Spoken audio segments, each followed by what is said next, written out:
Hello, little Miss Delta Nell, the Bigs, anybody else? Today is Sunday, and I'm recording this a day late, and it is Logan's birthday. So happy birthday, Logan. Don't know if you'll watch, but I hope you had a great one. And that Delta Nell is your cousin on Nana G's side through Tante Ingrid. So, okay, I picked up this book when we were down, and St. Helens, big Halloween town festival going on. They have a great bookstore, Two Rivers Bookstore, there in St. Helens. And this is Witch Cat by Lucy Rowland and illustrated by Laura Hughes. Witch Cat. Okay. And there's that. There you go. Looks like they've got their own celebration going on. Pippin the cat was a witch's cat with eyes of brilliant green. The people would cry as he flew through the sky, "You're the best witch's cat we've seen." As Pippin purred loudly, the witch said proudly, "We're perfect together, you see. And this is the way it will always stay, Pippin the cat and me." Okay. Each year in her street, the witch, as a treat, threw a party for all of the town. But after the fun, Pippin looked a bit glum as the pumpkin turned stale and brown. He so loved his witch, but he had a small itch. "There's a whole wide world I could see. Just think of the places and so many faces. Oh, what kind of cat could I be?" Big Halloween celebration, so that's kind of like Halloween Town, right?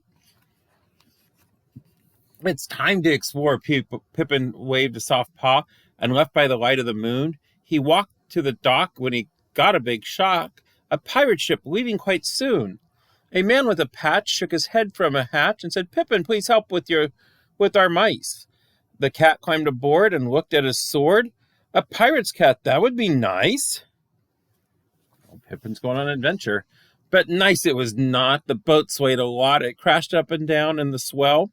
While the mice ran around, poor Pippin was found, curled up, feeling rather unwell. And when they spotted some land, he leaped to the sand, and the pirates rowed back out to sea. And Pippin, now dry, gladly waved them goodbye. Now, what kind of cat shall I be? Right, so there's the pirate ship, and there's Pippin on the land watching the ship sail off. Just then a knight with an armor so bright that it glinted and gleamed in the sun, and Pippin, impressed, bravely puffed out his chest. A knight's cat, now that could be fun. But soon they turned around. With horror he found they were going to visit a dragon. Oh, I missed this. A knight and his horse said, "You're welcome, of course," so Pippin jumped in the wagon. But soon they turned around when the horror found they were going to visit a dragon. I read that wrong, sorry. There's another dragon, right? And a knight, remember Night Owl, if you watched that, again, one of my favorites. Though this is pretty cool. So now Pippin stood at the edge of the wood, thinking, what kind of cat shall I be? He saw a small girl with her hair in a curl, who invited him over for tea. He smiled. "A pet, my best idea yet." Now that doesn't sound very scary. A pet cat is great. But too late. Has she done the kitty's hair? Wow. And things got a little bit hairy. That's hilarious.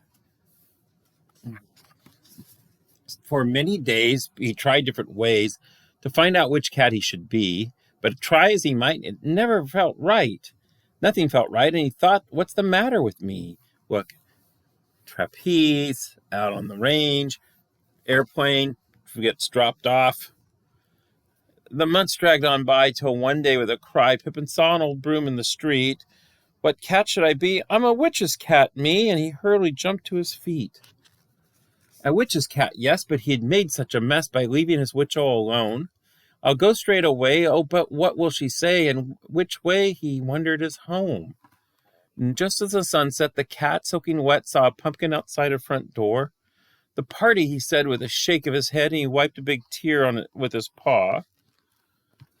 He clambered right in through the pumpkin's big grin. Poor Pippin, he started to weep. "How I wish I could be with my witch, her and me." Then Pippin fell sadly asleep. Now back in the town, the witch gave a frown. "It's party time, welcome," she cried.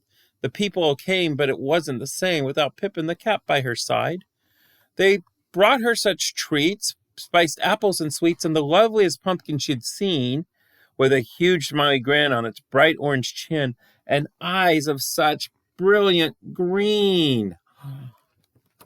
They all gave a shout as Pippin sprang out and greeted his witch with a purr. The best Halloween that there ever has been, laughed the witch as she patted his fur. And Pippin felt sure as they walked through the door that home was right where he should be. So which cat am I? Pippin said with a sigh. Of course, I'm a witch's cat, see? Pretty cool story. The end. That's a great one. Hopefully you enjoyed that. I did. That is The Witch Cat by Lucy Rowland and Laura Hughes. A lot of fun. Hope you enjoyed that. Okay, Little Miss, let's sign off, okay? Have a great week. We're in spooky season. Hope you're getting excited. All right, we got a Nux up here. We got a high five and a low five. We got twist and twirls. And we got loves to you. Any of the bigs watching, anybody else that enjoyed that, hopefully you have a great build up to Halloween. Got one more in the repertoire up there. Room on the Broom. And then we got some cool things for the fall as we start heading towards that other season. So, all right. Have a great one. Lots of love. Bye-bye.